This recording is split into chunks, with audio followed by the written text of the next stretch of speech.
प्यारे बच्चों, आज आपका टॉपिक है सूर्य के पद, महाकवि सूरदास। एक शब्द लिखा हमने, महाकवि सूरदास। महाकवि शब्द का प्रयोग क्यों किया, एक पंक्ति आपको सुनाते हैं। इनके विषय में कहा गया है, सूर सूर तुलसी शशि उड़गन केशवदास, अब के कवि खद्योत्सम जाता करे प्रकाश। सूरदास जो है वो सूर्य के समान है, तुलसी जो है तुलसीदास वो चंद्रमा के समान है, उड़गन केशवदास, केशवदास जी वो तारे के समान है। अब के कवि खद्योत्सम जाता करें प्रकाश। और आजकल के वर्तमान जो कवि हो रहे हैं वो जुगनू के समान है। भला जहाँ है वहीं प्रकट हो जाए, वहीं नाम हो जाए, वहीं विस्तारीकरण हो जाए। इसीलिए हमने टॉपिक का नाम दिया सूर्य के पद और शब्द दे दिया हम विशेषण महाकवि सूरदास। तो प्यारे बच्चों, आज आपका सीबीएसई बोर्ड का ये काव्य खंड का पहला टॉपिक है सूर्य के पद। पहले पद में हम व्याख्यान पर चर्चा करेंगे और दूसरे पद पर सभी प्रश्नों का उत्तर। तो आइए प्यारे बच्चों सुनते हैं। तो कृष्ण के द्वारा भेजा गया संदेशा उद्धव जो है गोपियों को सुनाते हैं, जो आपके प्रकरण में नहीं है, भ्रमर गीत के प्रसंग में है। आपके टॉपिक में गोपियाँ जो हैं सूरदास को क्या कहती हैं, किस प्रकार बातें कहती हैं, वाणी की चतुराई किस प्रकार झलकती है, ये सब वर्णित है। तो पंक्तियां हैं, उद्धव तुम हो अति बड़भागी, हे उद्धव आप बहुत ही भाग्यवान हो। बड़भागी शब्द जो है वो कहीं न कहीं व्यंग्यात्मक है, क्योंकि उद्धव जो है कृष्ण से अपरिचित हैं तो बिल्कुल सन्निकट, लेकिन परमात्मा का रूप, वास्तविक रूप से अपरिचित हैं। तो व्यंग के रूप में यहाँ कहा गया है बड़भागी।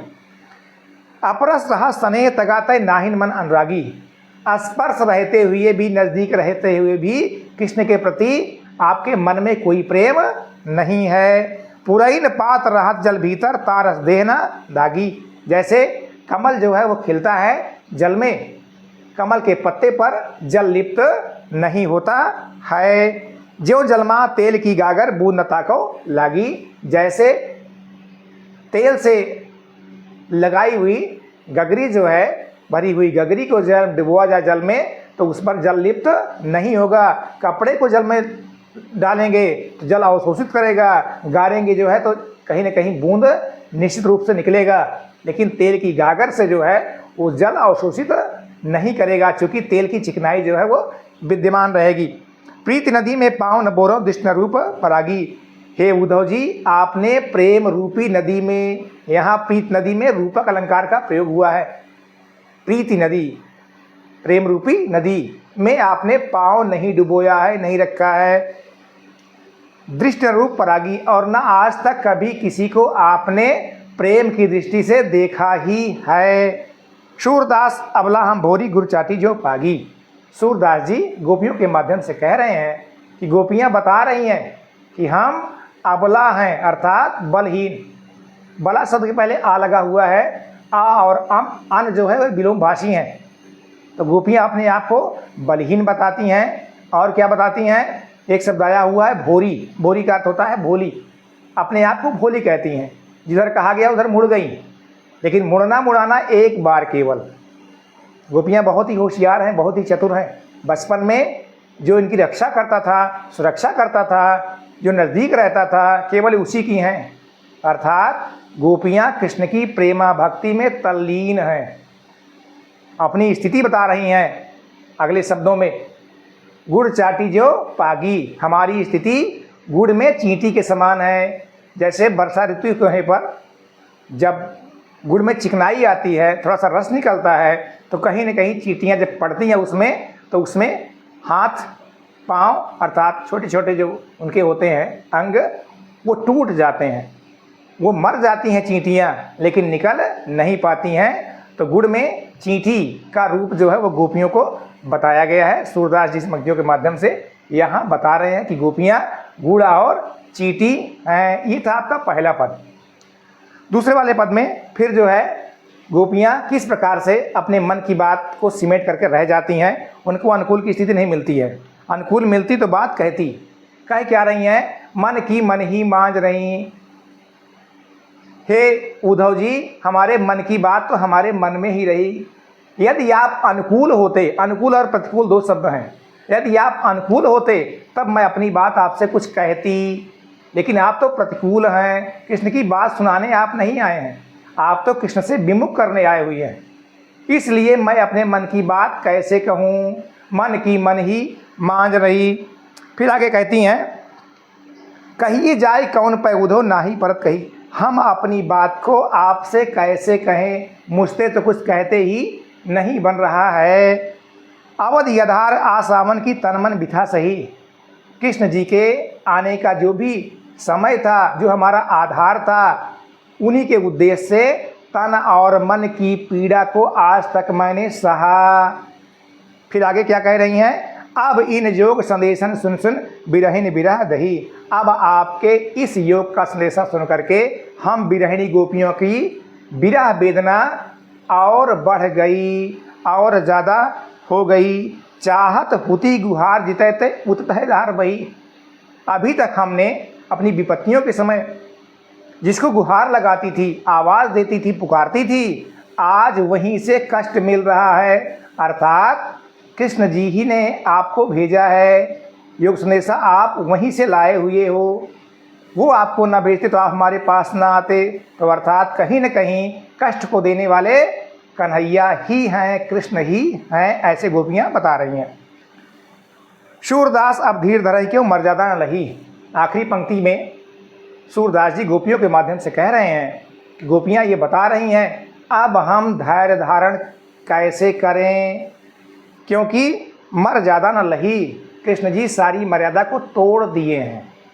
अभी तक मर्यादा बंधे थे, जब तक गोपियों के पास कृष्ण थे तो मर्यादा थी। अर्थात कहीं न कहीं लोकलाज थी, रक्षा करते थे, दौड़े चले आते थे, इन्हीं के साथ रहते थे, सुख देते थे, सब प्रकार से गोपियों के बिल्कुल सन्निकट रहा करते थे। लेकिन आज दूर चले गए हैं तो वह स्वयं योग का संदेशा भेज करके कष्ट दे रहे हैं। तो गोपियाँ कृष्ण के लिए कह रही हैं, कृष्ण जी सारी मर्यादा को तोड़ चुके हैं। ये था आपका दूसरा पद। अब तीसरे पद में कहीं न कहीं स्थिति का वर्णन है, कैसे हैं कृष्ण जी और कैसे हम हैं। तो तीसरे वाले पद में कृष्ण को हारिल पक्षी की लकड़ी के समान बताया गया है, और अपनी स्थिति को गोपियाँ जो है हारिल पक्षी के समान माना है, बताया है। कहती क्या है, हमारे हरि हारिल की लकड़ी। हमारे जो हरि हैं, हरि माने होता है नारायण, हरि माने जो है नारायण स्वरूप ही यहाँ कृष्ण हैं। राम और कृष्ण जो है वो पूर्ण ब्रह्म है। और जितने भी अवतार हैं श्रीमद् भागवत महापुराण में 24 अवतारों का वर्णन आता है, तो कहीं न कहीं सब अंशावतार हैं। राम और कृष्ण जो है ये पूर्ण ब्रह्म का अवतार है। तो हमारे हरि, हमारे कृष्ण जो है हारिल पक्षी की लकड़ी के समान है। अगर कृष्ण जो है लकड़ी के समान है तो गोपियाँ की कौन है? गोपियाँ हैं हारिल पक्षी। पिछली पंक्तियों में आप गुड़ चाटी पढ़ा था, चाटी अर्थात चींटी। चींटी कौन? गोपियाँ। गुड़ कौन? कृष्ण जी। यहाँ हारिल पक्षी कौन? गोपियाँ। कृष्ण जी हारिल की लकड़ी। बात समझ में आई? आगे, मन क्रम वचन नंद नंदन उर यह दृढ़कर पकड़ी। मन से, क्रम माने कर्म से, वचन से वाणी से, नंद नंदन उर, नंद नंदन माने कृष्ण जी, नंद का लाला अर्थात कृष्ण। उर, उर माने हृदय में, यह दृढ़कर पकड़ी, हम उसको मजबूती के साथ पकड़े हुई हैं। जागत सोवत स्वप्न दिवस निस कान कान जकड़ी। जागते समय, सोते समय, स्वप्नावस्था में, दिन को, रात को मैं कान्हा कान्हा पुकारती रहती हूँ। प्रेमा भक्ति की ये उच्च अवस्था है। प्रेमा भक्ति वही होती है, हम कहीं भी रहें, कैसे भी रहें, हम ध्यान में मग्न रहें, तल्लीन रहें, तो ये प्रेमावस्थी अवस्था की उच्च प्रकार है। गोपियाँ वास्तव में कृष्ण की परम अनन्य भक्त हैं। ये इनको भागवत महापुराण में कहीं न कहीं ये भी रूप दिया गया है कि जो वेद की ऋचाएँ होती हैं, बड़े बड़े ऋषि महात्मा लंबे समय से लगे हुए हैं, तपस्या कर रहे हैं, उनको कृष्ण का दर्शन प्राप्त नहीं हो रहा है। आज वो स्वयं गोपियों के रूप में यहाँ अवतरित हैं, कृष्ण की भक्ति में तल्लीन हैं, और कृष्ण के सुख से वह संरक्षित हैं। सामान्य व्यक्ति जो है कृष्ण को जान नहीं पाया। कृष्ण के समय बहुत सारे पैदा हुए, हम आपके अंदर बहुत सारे रहे होंगे, कल्पना करिए, लेकिन क्या जान पाए, मान पाए? नहीं, लेकिन गोपियाँ इतनी अधिक सन्निकट हैं कि वो छोड़ने में व्याकुल होती हैं। आगे देखिए, सुनत जोग लागत है ऐसे देव करुई ककड़ी। हे उद्धव जी सुनिए, आपकी योग साधना हमको ऐसे लग रही है जैसे कोई हमारे मुख में तीखी ककड़ी डाल दिया हो। तीखी ककड़ी को कोई कितना पैसा खर्च करके खरीदे, अगर वो तीखी ककड़ी है तो लोग फेंक देते हैं। तो गोपियाँ कह क्या रही हैं, योग साधना के लिए उसको तीखी ककड़ी की संज्ञा दी हुई हैं। सु तो व्याधि हमको ले आए देखी सुनी ना करी। सु तो आपने तो, व्याधि माने रोग, हमको ले आए हमारे लिए लाए, आपने तो हमारे लिए योग साधना रूपी ऐसा रोग लेके आए, देखी सुनी ना करी, जिसको आज तक हमने न तो देखा ही था और ना तो इसके बारे में सुना ही था। यह तो सूर तिन्हें लय सौंपो जिनके मन चक्री। सूरदास जी गोपियों के माध्यम से कह रहे हैं, गोपियाँ इस प्रकार बता रही हैं कि हे उद्धव जी, आप यह योग साधना का रूप उसको सौंपिए, उसको दीजिए जिसका मन चक्री, चक्री माने चंचल होना, जिसका मन चलायमान है। आज वो किसी देव की उपासना करता है, कल किसी देव की, कल वो किसी देवता की उपासना करता है, कल किसी देवता की।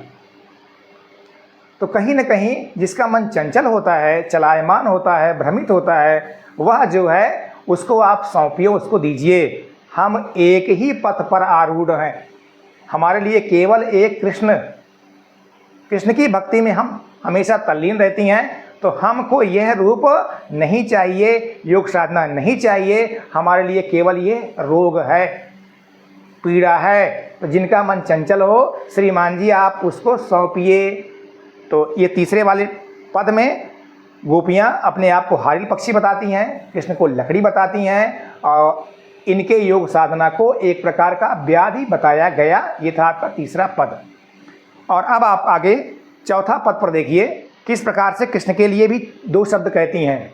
क्या कहती हैं, हरि हैं राजनीति पढ़ आए। हमारे कृष्ण जी जो हैं, कन्हैया जो हैं, वो लगता है अब राजनीति पढ़ लिए हैं, क्योंकि गए कहाँ हैं, कंस के यहाँ, मामा के यहाँ गए हैं, राजपाठ के बीच वो गए हुए हैं। तो राजा के यहाँ गए हुए हैं, तो ऐसी ही निश्चित रूप से बात हो सकती है। तो गोपियाँ कहती हैं कि हमारे कृष्ण जो है वह राजनीति पढ़ आए हैं। समझत बात कहत रघु मधुकर के समाचार सब पाए। जो कृष्ण के द्वारा हमारे लिए संदेशा भेजा गया है वह मैंने सब सुन लिया और उनका समाचार भी पा गई।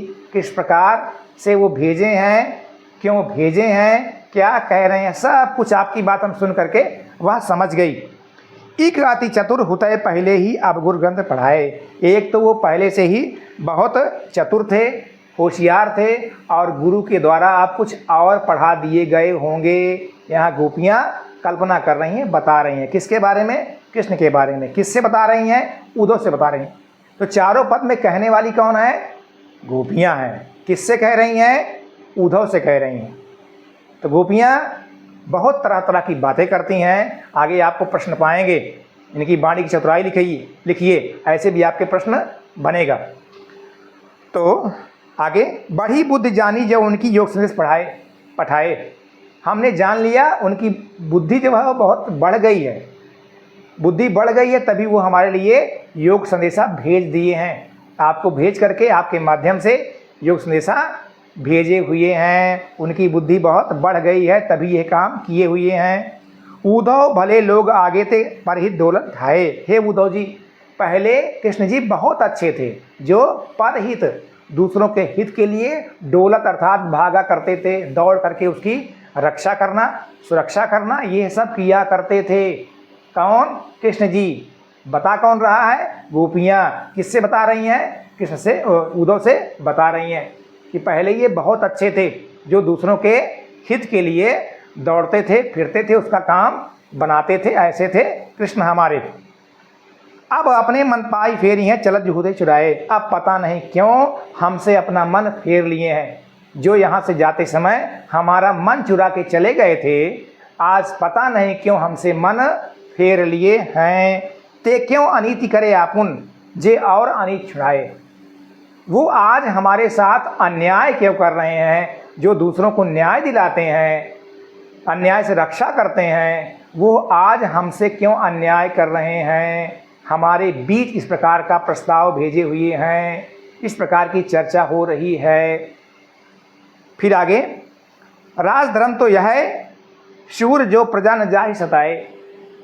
राजधर्म तो यह होता है जिसकी राजधानी में प्रजा सताई न जाए, प्रजा खुशहाल रहे। तो सूरदास जी गोपियों के माध्यम से बता रहे हैं कि गोपियाँ यह कह रही हैं कि राजा वही है जिसके राजधानी में सारी की सारी प्रजा खुशहाल हो, न कि दुख की स्थिति में हो। तो गोपियाँ अपनी वाणी के माध्यम से पहले ऊधों के बारे में बड़भागी शब्द का प्रयोग करना जो व्यंग्यात्मक है, बीच में चतुराई बताना, योग साधना को रोग बताना, अब आखिरी शब्दों में कृष्ण को भी सब कुछ बता दिए, ये कैसे थे अब कैसे हैं।